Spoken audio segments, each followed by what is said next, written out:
That's one small step for man,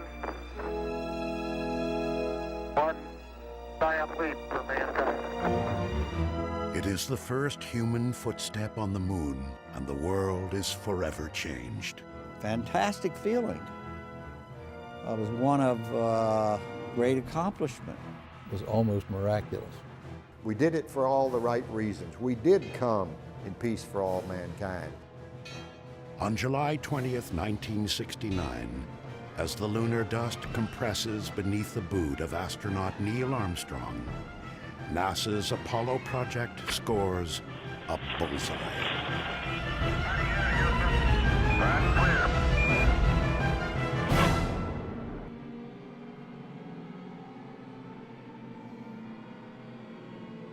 Until the fall of 1957, the moon is Earth's only satellite, orbiting for eons in silent vigil. That October, the hush of space and America's sense of security is shattered by Sputnik. The sound of the Soviet satellite becomes eerily familiar to Americans. Fears escalate that the Cold War could heat up with catastrophic effect. Immediately, everyone thought, well, they're now able to really send their military machines around the world up above. Who was not going to be in danger? President Eisenhower combined several agencies working on rocketry and flight to create one civilian agency, the National Aeronautics and Space Administration. Over the next years, the United States successfully launches satellites with great scientific payback. To prepare for human flight, several animals, including a chimpanzee named Ham, survived the ride to space and back. But once again, these American accomplishments are eclipsed by the Soviet space machine. April 12, 1961, cosmonaut Yuri Gagarin becomes the first human in space. To temper this latest Soviet triumph, the U.S. needs to put its own man in space. That man is astronaut Alan Shepard. 1.2 G. Shepard's flight had tremendous impact. I think it was the leading technological accomplishment of that era and led to the whole future of the exploration to the moon. Unlike Gagarin's 108-minute orbit of Earth, Shepard's suborbital flight, the nation's lone human venture into space, lasts just 15 minutes. Nonetheless, President Kennedy goes before Congress and lays down the gauntlet. I believe that this nation should commit itself to achieving the goal before this decade is out of landing a man on the moon and returning him safely to the Earth. The combination of the Gagarin flight and the Bay of Pigs disaster with Cuba, I think, pushed Kennedy towards something that would be positive and would show that we were ahead of the Soviet Union. President Kennedy's interest in space moves beyond just beating the Soviets. As his passion grows, so does his rhetoric. We choose to go to the moon in this decade and do the other things, not because they are easy, but because they are hard. It will take an all-out effort by thousands of dedicated Americans to design and build the machines and methodologies needed to succeed, one small step at a time. Godspeed, John Glenn. February 20th, 1962. John Glenn circumnavigates the Earth 3 times. The single most important factor was that man could survive and perform as well at 0 gravity as he could at 1 G. 0 G and I feel fine. By May 1963, the U.S. Mercury program flies 6 manned flights. But the last, Gordon Cooper's 34-hour solo mission, still leaves the moon out of America's reach. The Gemini program is the next step. Its larger capsule carries 2 astronauts. Mercury veteran Gus Grissom flies with John Young aboard Gemini 3, the program's first manned flight. On Gemini 4, Ed White opens the hatch and steps out into the void as America's first spacewalker. I feel like $1 million. I'm gonna pick up. Extravehicular activity, EVA, in NASA speak, is critical to a moon mission. Go. 5, 4, 3, 2, 1. Ignition. Engine start. So too is the ability of 2 spacecraft to meet up or rendezvous in space. It happens on Jim Lovell's first flight. The first rendezvous, Gemini 6 with Gemini 7, I think was a magnificent milestone in the quest to go to the moon, because we had to determine the types of rendezvous that we want to do around the moon, and we first had it just about around the Earth.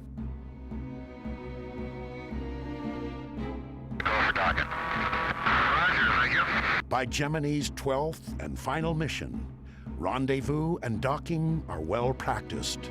Gemini 12, Houston, Capcom, 1 minute to LOS. New EVA record, beautiful job. NASA is now ready to shoot for the moon. But there are just 3 years left to meet President Kennedy's goal, and no one really knows how close the highly secretive Soviets are. And of the moon itself, little is known. Could be dust up to 25, 30 feet thick. If you landed on it, you would sink into the moon. If you landed on it and set out some fire from the rockets, exhaust, it would cause this huge inferno on the lunar surface. What were the radiation problems on the moon from the sun? What were the thermal conditions you had to deal with on the lunar surface? Getting answers falls to a series of robotic spacecraft. In mid-1966, Surveyor 1 lands on the lunar surface. The 11,000 photos it sends back help to dispel fear and clear the way for the Apollo moon landing program. 2 short months after the final Gemini flight, astronauts Gus Grissom, Ed White, and Roger Chaffee are posing for photos and spending hours in simulators as they prepare for the first Apollo mission less than a month away. January 27, 1967. The crew is in the capsule, mounted atop an unfueled Saturn 1B for a dress rehearsal of the countdown sequence. Now we're gonna get the moon. We can't talk between 2 or 3 buildings. A series of problems has already raised tensions at the launch pad. When 5.5 hours into the test, Ed White's shouts are heard. At that point, things progressed with absolutely stunning speed. I mean, it was only a matter of 20 seconds before the crew was unconscious. Moments later, the pressure from the fire had increased to the point where it literally ruptured the hull of the spacecraft.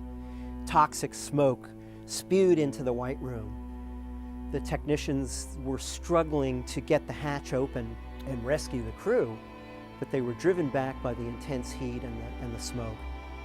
Many long minutes passed before they could open the hatch, and of course by that point the crew had died. All 3 astronauts were dead. The loss of Grissom, White, and Chaffee momentarily cripples NASA's moon landing program. But as the 3 astronauts are given heroes' burials, Apollo, like another mythological figure, Phoenix, begins its rise from the ashes. Following recommendations of an accident review board, the Apollo Command Module is redesigned and rewired for safety, all under the wary eye of the astronauts who will fly it. 20 months later, from the same pad Apollo 1 had occupied, Apollo 7 roars off for an 11-day shakedown in Earth orbit. We inherited the first manned Apollo mission, which turned out to be Apollo 7. But as with many things with NASA, what was a disaster with Apollo 1 turned out to be a real triumph with Apollo 7 because the spacecraft itself was a marvelous flying machine. It's also the first time live television shows Earth-bound humans what it's like to be in space. It says from that lovely Apollo something. You guys should write. Apollo room. High atop everything. High atop everything. Apollo 7's success restores some swagger to America's space program. But there are reports the Soviets may be closing in on the moon. The original plan was for Apollo 8 to be an Earth orbit test, but the lunar module wasn't ready. And so the decision was made to actually do a circumnavigation of the moon.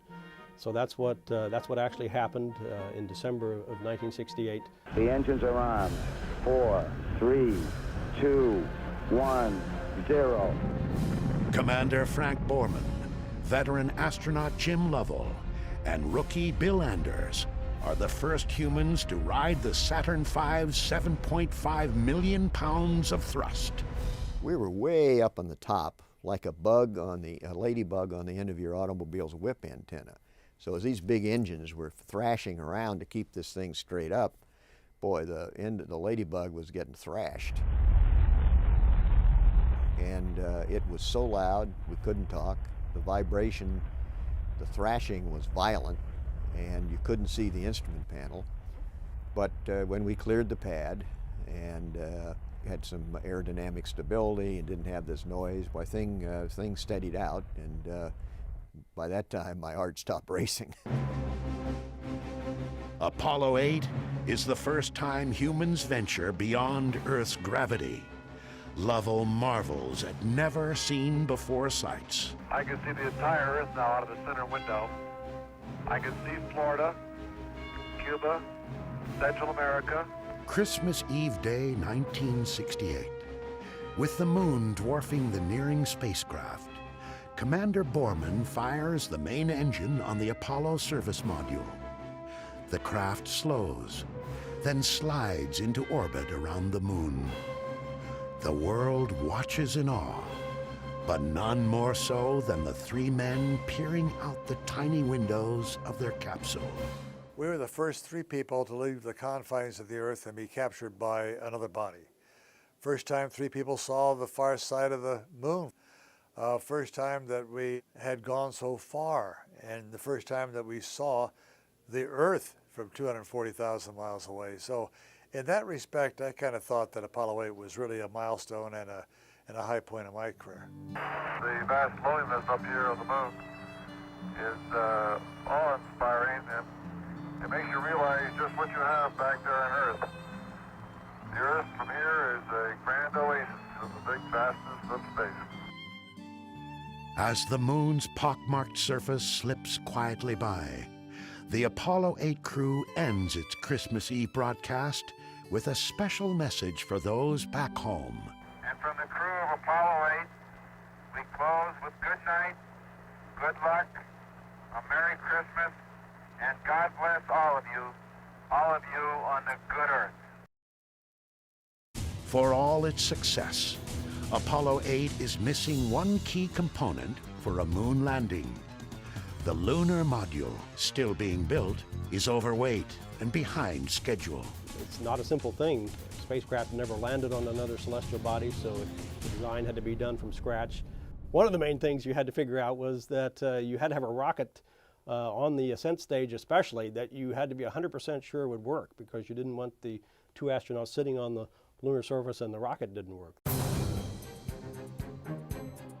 The first LEM is ready for testing in Earth orbit on Apollo 9. The LEM is put through its paces and proves it's ready to go to the moon. With one significant limitation. Still too heavy, the LEM can't land. So Apollo 10, like Apollo 8 before it, will only orbit the moon and test rendezvous the lander with the command module. This is really a rugged planet. As John Young watches from his command module, Charlie Brown, Commander Tom Stafford and LEM pilot Gene Cernan undock Snoopy, their lander that can't. And I was doing backup maneuvers to the attitudes, and if they couldn't do the maneuvers, I would do the maneuvers and hopefully rescue them. But I was always ready in case their vehicle blew up or something to come back without them. To test a landing approach, the LEM drops to within 9 miles of the moon's surface and gets a good look at the site NASA has selected for the first touchdown. Skimming the surface at nearly 3,700 miles an hour, Cernan peers out his window at lunar mountains. We is down among them, Charlie. Roger, I hear you weaving your way up the freeway. Roger, fantastic, Charlie, fantastic. I felt like I had to pick up my feet to keep from dragging my heels on the top of those mountains. When you move that fast across the surface and you're that close, it's an overpowering experience. On their second flyover, the experience turns almost deadly when the lunar module tumbles out of control. I saw the lunar horizon 8 times in 15 seconds in all different directions. That was a man-made problem because we were switching computers to check out a little backup computer we had. The guidance switch had to go in the other direction. I had already put it in the other direction. And so Tom went and moved it in the other direction. And so the computer that had the spacecraft at that moment didn't know where it was. But Tom was able to stop it, control it. Finally, as in the comics, Snoopy returns to his master, Charlie Brown. Even before Apollo 10 enters lunar orbit, the Apollo 11 spacecraft has been rolled out to the launch pad atop its Saturn V rocket. In less than 2 months, its crew will try and safely set it down on the moon. That's one small step for man.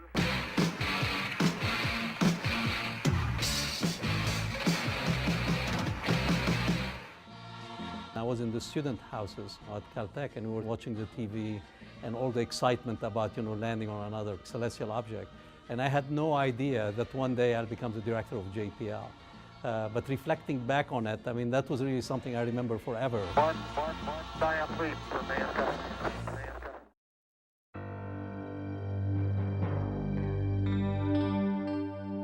They've all been to space before. Commander Neil Armstrong on Gemini 8, Command Module Pilot Michael Collins on Gemini 10. Lunar Module Pilot Buzz Aldrin set an EVA record on the final Gemini flight. The morning of July 16, 1969, spectators line the beaches around the Kennedy Space Center. America will attempt to end the space race. Moon fever is rampant. And there was just great excitement, and you could hear lots of people saying, gosh, this is almost, I can't believe that somebody's going to go to the moon. T-minus 15 seconds. Guidance is internal. 12, 11, 10, 9. Ignition sequence start. 6, 5. At 9:32 a.m., the Saturn V's giant engines roar to life. At the viewing stand 3 miles away, spectators feel the thunderous drumbeat of unearthly power pounding their chests as the heat of the rocket's exhaust washes over them. When that rumble came across the ground, it was like somebody was putting their hands on your chest and pressing. I almost couldn't breathe. It was so unbelievable that the United States was going to send 2 men to walk on the surface of the moon. It was almost unthinkable. For 3 days, the crew of Apollo 11 cruises towards the moon, then drops its spacecraft into lunar orbit. I just thought there were so many unknowns that I would have given us about a 50-50 chance of being the first flight to land and return someone safely. With Collins remaining in the command module, Armstrong and Aldrin prepare the LEM and themselves to become the first humans on the moon. Okay, all flight controllers, go for landing. Retro. Go. Fido. Go. Guidance. Go. Control. Go. Telcom. Go. GNC. Go. Ecom. Go. Surgeon. Go. Capcom, we're go for landing. Eagle, Houston, you're go for landing. Over. But the landing veers from the planned script. As the LEM nears the surface, the onboard computer flashes an alarm the crew doesn't recognize. 1201. 1201. Roger, 1201 alarm. Any one of thousands of technical glitches could abort the landing. But Houston quickly diagnoses the problem as non-critical, an overloaded computer. 1201 alarm. Same type, we're go flight. Okay, we're go. Same type, we're go. That's when real trouble threatens the mission. 540 feet down at 30 and at 15. As the LEM pitches upright about a mile above the moon's surface, Armstrong gets his first look at where computers will set them down. A field of boulders, any one of which could prove deadly. Armstrong wraps his hand around the joystick and takes manual control. 3.5 down, 220 feet. 13 forward. With fuel running out, Armstrong flies the LEM like a helicopter. Aldrin keeps his eye on their altitude, forward speed, and rate of descent, calling out the numbers. 100 feet, 3.5 down, 9 forward. At 60 seconds, we're still 100 feet up.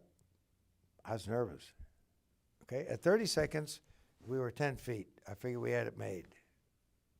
But 100 feet, we're thereabouts at 60 seconds, you could very easily just not be where you want to be. 4 forward, drift into the right level. Sort of like driving your car when the gas gauge is reading empty, but you know that when it gets down there, you got a few more miles left. Well, that was the situation we faced. And I think it was in the last seconds. Everybody was holding their breath. It was pretty dicey. Contact light. Okay, engine stop. APA at a descent. Mode control, both auto, descent engine command override off. Engine arm off. 413 is in. We've had shutdown. We copy you down, Eagle. Okay, everybody, T1. Stand by for T1. Tranquility Base here. The Eagle has landed. Man on the moon. Ooh. Oh, boy. Thank you. You're looking good here.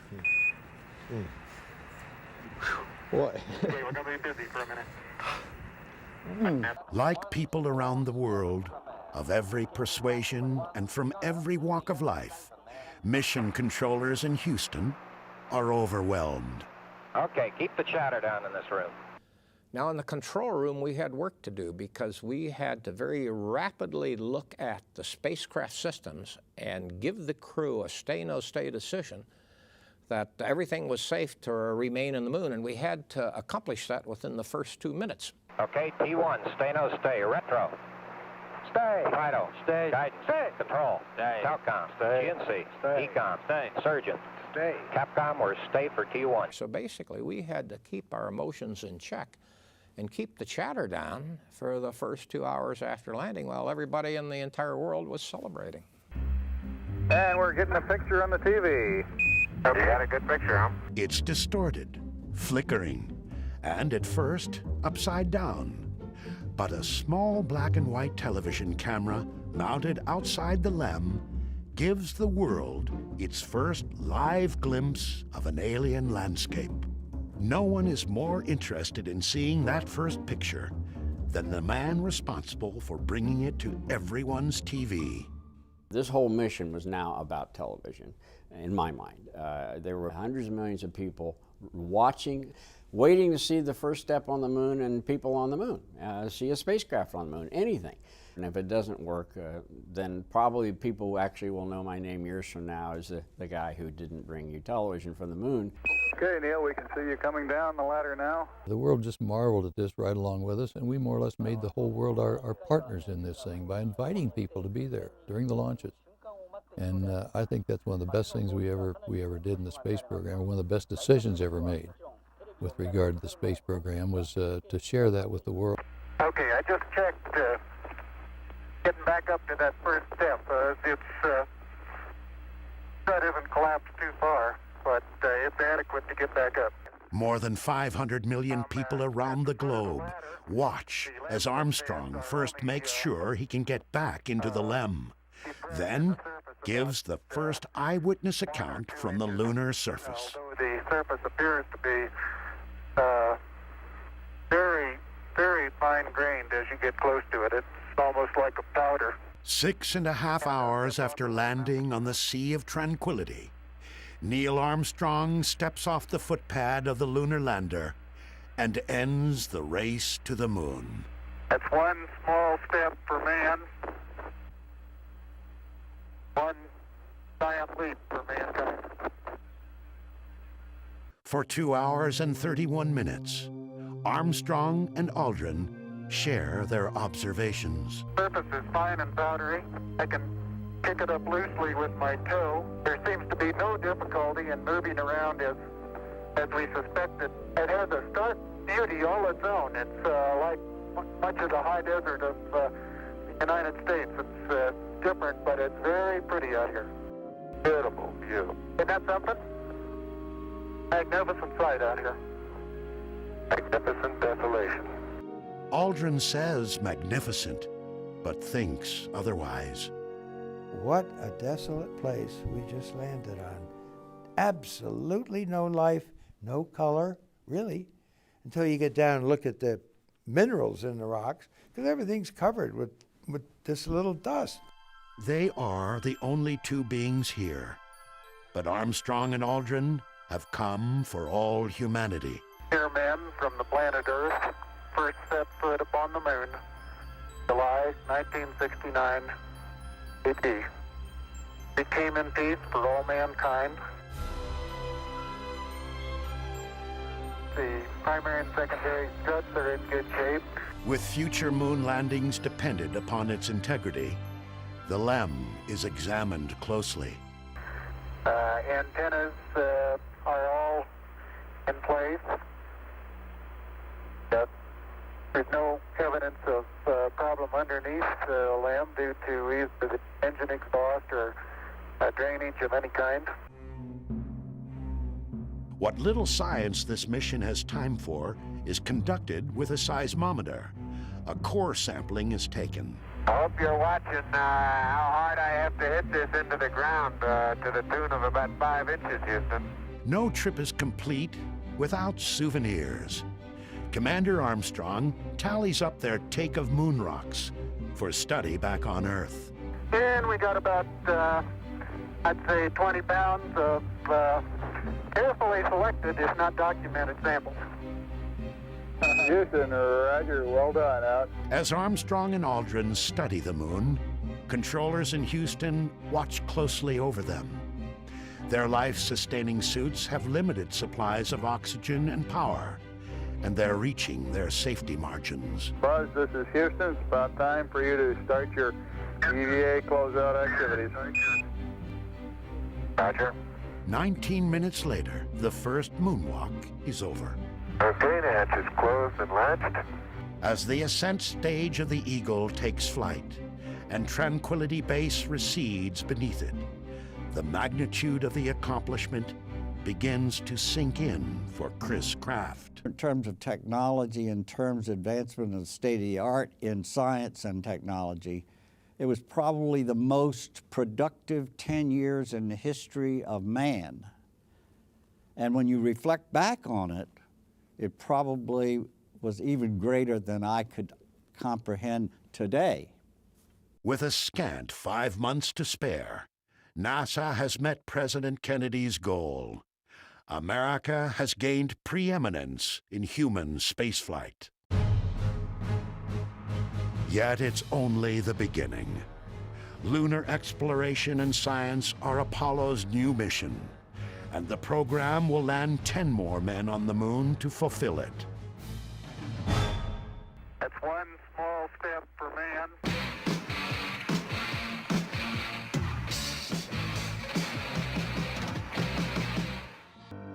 Every Apollo mission starts the same. 3 men in a capsule sit atop the giant Saturn V rocket, waiting for its monstrous engines to propel them off the Earth.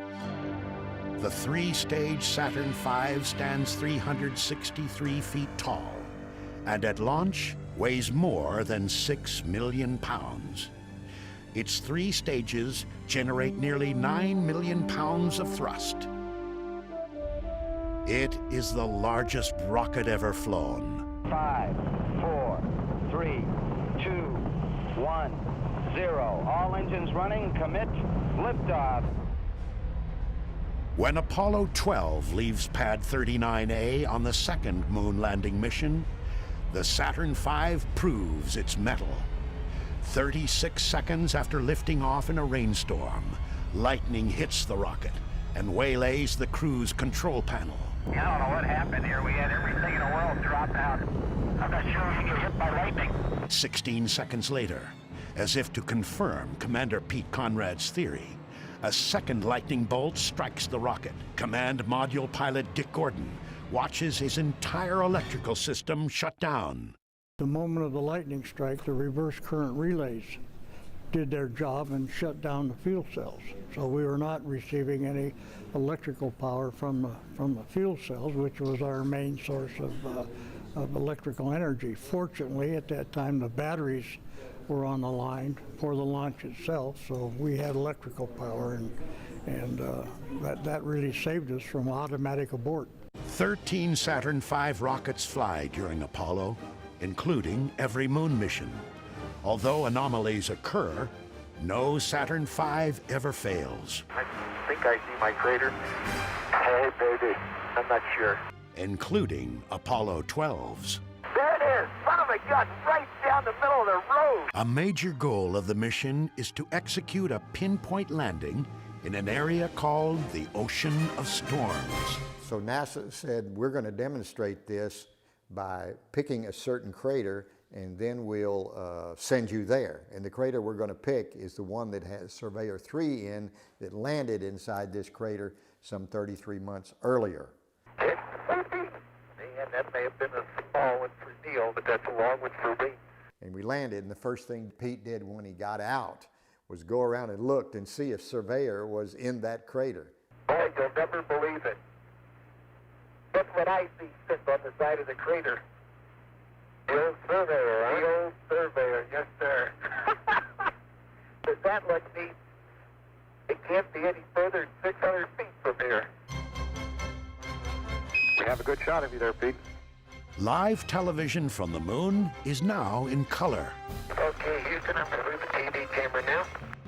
But the achievement is short-lived when Alan Bean accidentally points the camera at the sun and burns out its video tube. Pete and I didn't know that, and so when it burns out, we're standing around not knowing why.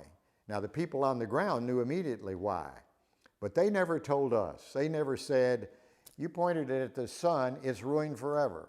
Al, we have a pretty bright image on that TV. Could you either move it or stop it down? That's as far as it goes, Houston. How does that look to you? No, it still is the same, Al. Big disappointment to all of us and everyone on Earth. Someone told me one day, they said, there's one thing good about it that came out of it. We used to have discussions that maybe we shouldn't have a TV. They said, after your mission, never had that discussion anymore. Everybody agreed we needed TV. NASA closes out the 60s by landing humans on the moon. Not once, but twice. The third attempt comes to be known as NASA's most successful failure. Okay, Houston, we've had a problem here. That's one small step for man.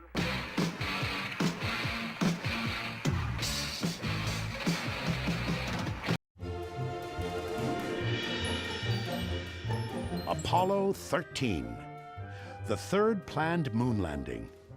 Commander Jim Lovell's second trip to the moon. This time, He'll not only orbit the lunar surface, but also leave his footprints in its powdery dust. Houston, we've had a problem. But instead of describing a lunar landscape, Lovell finds himself halfway to the moon, talking with Mission Control about his dying command module. Main B bus undervolt. Roger, main B undervolt.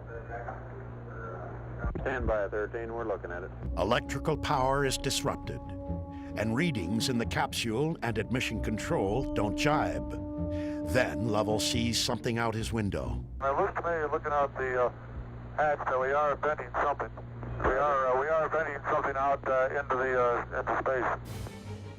The explosion of an oxygen tank in the service module has damaged several key systems. The astronauts must scour 24 instruments, 40 alarm indicators, 71 lights, and 566 switches to regain control of their spacecraft. With the loss of oxygen, because we used oxygen to produce electricity, all of our electrical power would quit.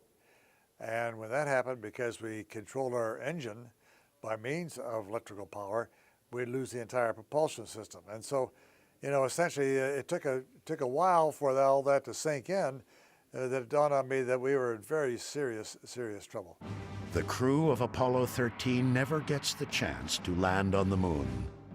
They can only slingshot around it and, with their lunar module Aquarius as their lifeboat, hope to make their way safely back to Earth. We had to invent ways to navigate. We had to find ways to stretch the electrical power. Our crew was suffocating. We had to find ways to remove the carbon dioxide so the crew wouldn't suffer from CO2 poisoning.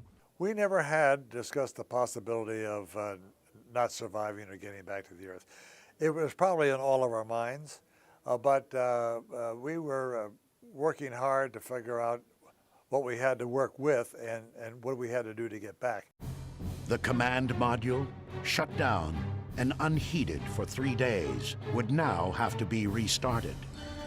Condensation is everywhere. The whole instrument panel was covered with water, and of course I knew that there was water probably behind the panel on all the wiring harnesses, and so we worried about electric shorts. We were virtually going down rows and pushing in circuit breakers.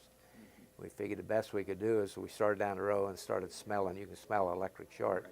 We'd back up and pull some out and hope we could quickly isolate which was the culprit. But there are no shorts, due perhaps to the capsule redesign after the Apollo 1 fire. Sealing the electrical connections also means they're now waterproof for landing. Let's get it. Farewell, Aquarius, and we thank you. After its harrowing 6-day ordeal, Apollo 13 safely splashes down in the Pacific. The moon landing mission may have failed, but Flight Director Gene Kranz remembers it as the space team's finest hour. NASA contractor, people out in subcontractors, in the test facilities and individual. It was really, really amazing to be at the point of the spear and watch this team perform basically against all odds and to come up with solutions that we had never trained or thought about before.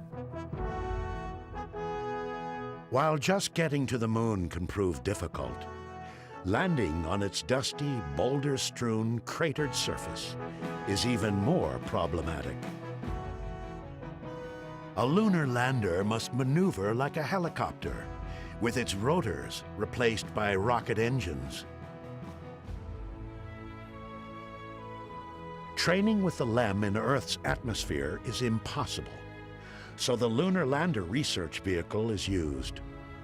The Apollo astronauts call it the flying bedstead. To simulate the 1/6 gravity of the moon, the LLRV's central jet engine supports most of the vehicle's weight. But flying the LLRV is dangerous. On the afternoon of May 6, 1968, the craft nearly kills Neil Armstrong. Astronaut Bill Anders had flown the same vehicle just hours earlier. The thing flamed out. The attitude control system ran out of fuel, and so Neil was flopping around there and just managed to get out of it. Well, he was very lucky because this thing was just on its main engine with no attitude control, and it was getting close to the ground, and it just kind of rolled out, and Neil looked like he came out of the fireball. And it did look like he went back into the fireball when with his parachute, but he landed just beyond it. 4 of these earthbound trainers are used. 3 will crash, but the actual lunar modules land safely every time. There's good stuff. Okay, now, looking great. 60 seconds. 40 feet. 3 feet per second. America's first astronaut, Alan Shepard, returns to spaceflight 10 years later to command Apollo 14's LEM and Terry's to a skillful set-down. We're on the surface. Okay, we made a good landing.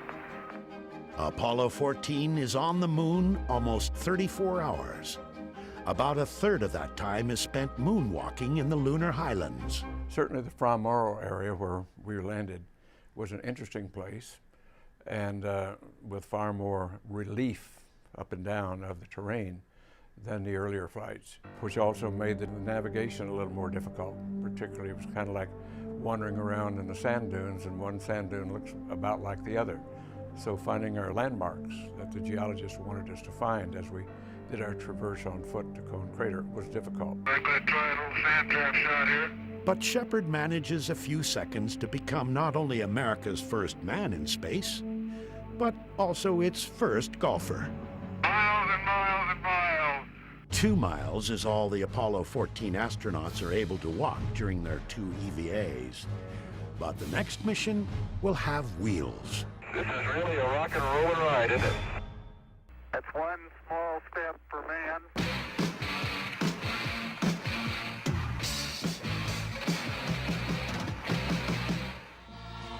Beautiful, beautiful. Isn't that something?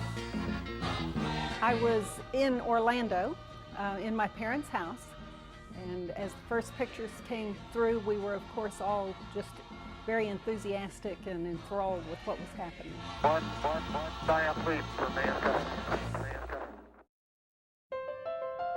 Okay, Houston, as I stand out here in the wonders of the unknown in Hadley, I sort of realize there's a fundamental truth to our nature. Man must explore. When Apollo 15 Commander Dave Scott descends the LEM's ladder 2 years after Neil Armstrong, he achieves his own first. Scott climbs aboard the first lunar rover with crewmate Jim Irwin, and, as space's first motorist, proceeds to peel out. This is really a rock and roll ride, isn't it?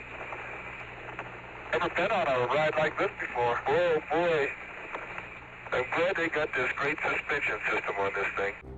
More than just a toy, the moon buggy is a science platform, allowing astronauts to venture farther from the LEM than the previous 3 Apollo missions. During 10.5 hours, Scott and Irwin cover 17 miles and examine many interesting sights. A boulder exposed to the surface here, which has got layering within it. It's been weathered away, apparently, and just the surface top is exposed, but the boulder must be about a meter long with 2 to 3 inch layers in it. Working in a suit is very fatiguing. You don't get the food, the water, the rest. So actually we were not only probing the boundaries of geology and exploration, we were also probing the boundaries of human performance. The Apollo 15 mission really took us back to the drawing board in several areas to look at how we train crews, and how we provide them adequate nutrition and hydration and all of these things. Hey, John, this is perfect with the LEM and the rover and you and Stone Mountain and the old flag. Come on out here and give me a salute. Big Navy salute. In the summer of 1972, Apollo 16 astronauts John Young and Charlie Duke spend 20 hours searching for volcanic rock in the Descartes Highlands. Ah, Charlie, such form. Oh, Stephen. How about that? I'm going out for the ballet when I get back. You learn another life. because of the geological diversity of the moon, they wanted to get some samples from the mountains of the moon, if you will, or the highlands, which was a considerable elevation above the lunar mare. That is the most beautiful sight. What's that? You're standing there on the rim of that crater. Well, it's great to have a lunar rover. When you turn wheels, the front wheels would go this way and the rear wheels would go that way. So you could turn in your own diameter. And because of all the holes on the moon, you need to be able to do that. Ah, here he comes, folks. He's got the hammer out. I knew he couldn't resist. I don't know if this will work or not, Shirley, but it couldn't pick a better spot. Here we go. Hot dog. He did it. It's a very friable rock, apparently, Houston. Okay, outstanding. Science was certainly in the front seat. Of the 6 landings on the moon, the last 3, I think, were devoted completely to the science of it. We'll sample right there and get you a scoopful of this underlying regolith. There'll be just one more flight to the moon. Apollo 17 lifts off in the midnight hour of December 7th, 1972. My God, it was like the sun coming up in the middle of the night. I mean, all of a sudden, this golden light, this flame that was the color of a sunrise, just exploding and filling the sky and filling my field of view, and in silence seeing this rocket ascend, and then without anticipating it, this roar of sound that just swept over us.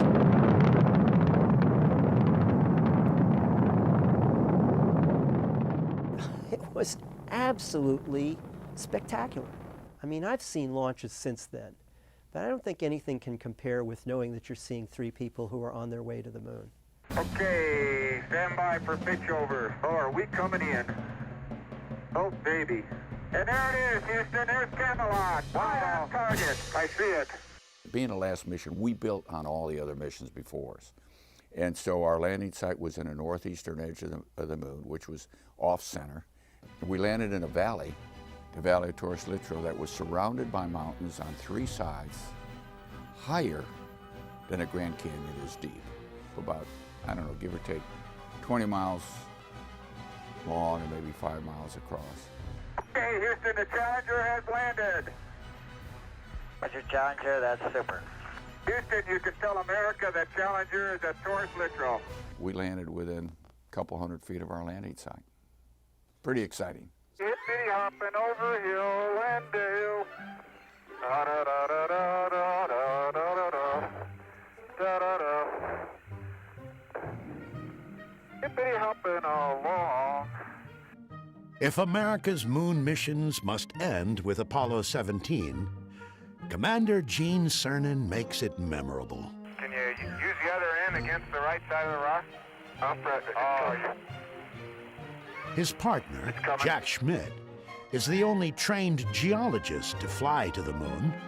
At times, his mission zeal overtakes his ability to traverse the terrain. No, dadgummit. Well, hey, Gene, would you go over and help twinkle toes, please, Gene? Well, working on the moon is a lot of fun. I mean, it's like walking around on a giant trampoline all the time, and you're just as strong as you were here on Earth, but you don't weigh as much. You only weigh 1/6 of what you weigh on the moon, even with a suit. And the backpack, my total weight was only 61 pounds. Cernan has been to space twice before, including on Apollo 10's lunar orbit checkout of the LEM. Yet Cernan is awestruck by this valley and what hangs in the pitch-black sky overhead. You have to pinch yourself when you're on the moon. Am I really here at this point in time in space?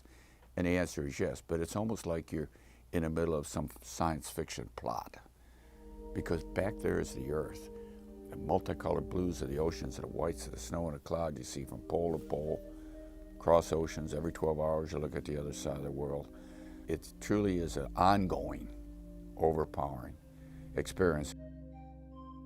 Meanwhile, Schmidt finds unexpected color in the gray moonscape.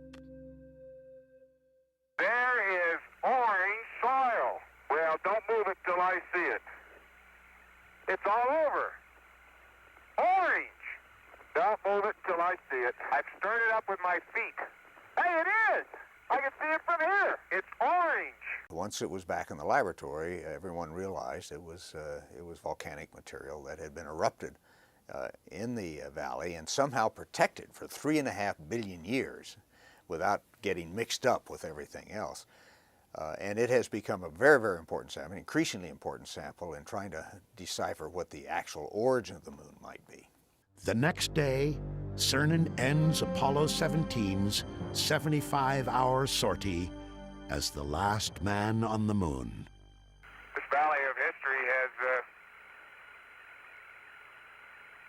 seen mankind complete its first evolutionary steps into the universe, leaving the planet Earth and going forward into the universe. I think no more significant contribution has Apollo made to history. It's not often that you can foretell history, but I think we can in this case. When I left the moon and made those final steps, looked back down, and at my last footstep on the moon, I'm not coming this way again. I wanted to stop the clock. I wanted to push the freeze button. I needed time to try and understand where I've been and what I've done, what the last 75 hours have meant to me, have meant to you. Was the risk worth what I have just, whatever it was I've just done and wherever I've been? I couldn't stop the clock and look back at the Earth and came to the conclusion, you know, I don't know what it all means yet, but I've been lucky. On December 14th, 1972, human exploration of the moon is ceased. 2, 1, ignition. Right away, Houston.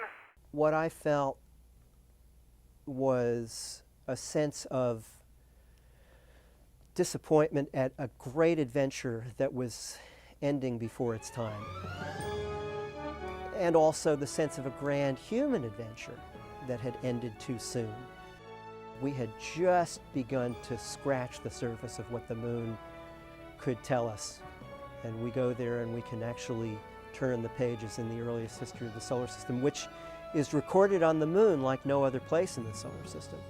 Apollo really was a blip in human history in a number of ways, but it was an anomaly that I think the country will never forget, the world will never forget. I think it was worth it, not only for in the geopolitical context, which is what drove the whole thing, but also from the exploration context. I am not the last man to have walked on the moon. Maybe the last man of Apollo, maybe the last man of the 20th century, but not the last person, not the last man or possibly the last woman to have walked on the moon.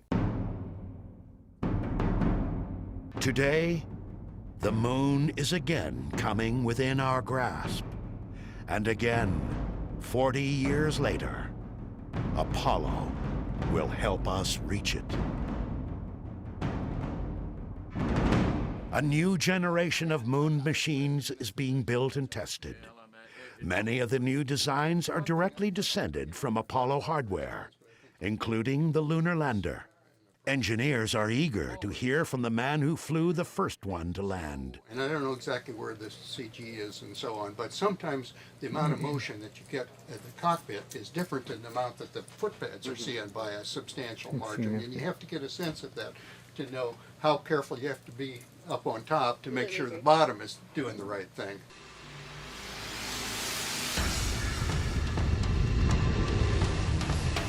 The next generation lunar rover will bear little resemblance to the Apollo buggy.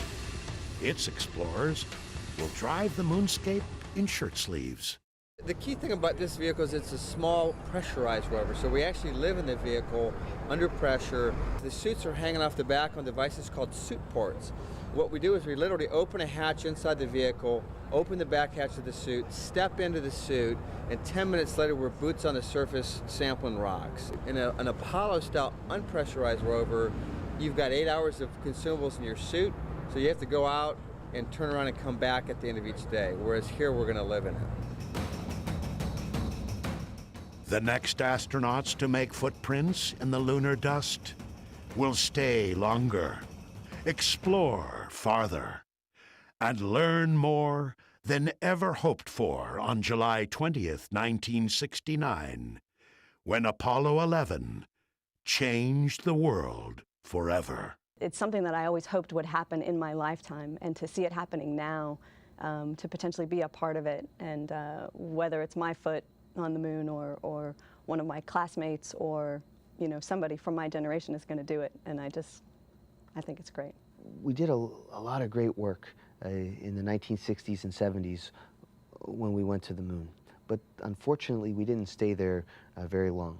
Now, with their experience, especially under the belt of what we got from the International Space Station and the capability that the Crew Exploration Vehicle gives us, we can actually really explore the moon. It's a whole new planet, a whole new world to go explore, and we've only been to 6 little small spots on it. Now we can go more places. We have a chance to stay there longer. The human endeavor which people put forth to get us to the moon is the human endeavor we once again need. The spirit of Apollo, the legacy of Apollo, is that human endeavor to do what has never been done before, to reach further than we've ever reached before, to be willing to try, to not be deterred by failure. That's what Apollo was all about. And as the centuries unfold, we'll go many, many places, but this is the first, and this needs to be remembered as one of the wonderful things of the 20th century. It is a great adventure